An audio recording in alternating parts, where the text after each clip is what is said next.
বন্ধুরা আসসালামু আলাইকুম রহমতুল্লাহ।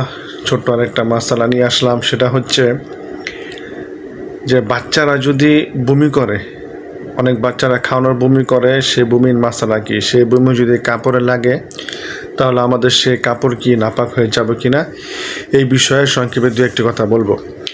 উত্তর হচ্ছে বাচ্চাদের বমিও বড়দের বমির মতন হুকুম। অর্থাৎ বাচ্চারা যদি মুখ ভরিয়া বমি করে তাহলে সে বমিটা যদি কাপড়ে লাগে তাহলে সে কাপড় নাপাক বলে গণ্য হবে। ধোয়া ছাড়া সে কাপড় দিয়ে ইবাদত করা যাবে না, ধুইতে হবে। আর যদি বাচ্চারা যদি মুখ ভরিয়া না বমি করে, অল্প একটু বমি করে, তাহলে সে বমিকে নাপাক ধরা হবে না, সেটা না ধুয়ে নামাজ পড়তে পারবে।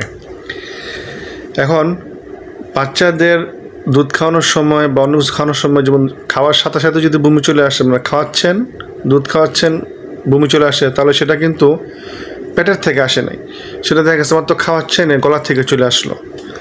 তো এই বমি কিন্তু নাপাক না। আর যেটা নাকি আপনার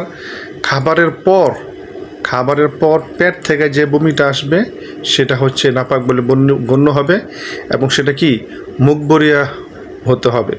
অল্প একটু বমি হলে সেটা নাপাক বলে গণ্য হবে না।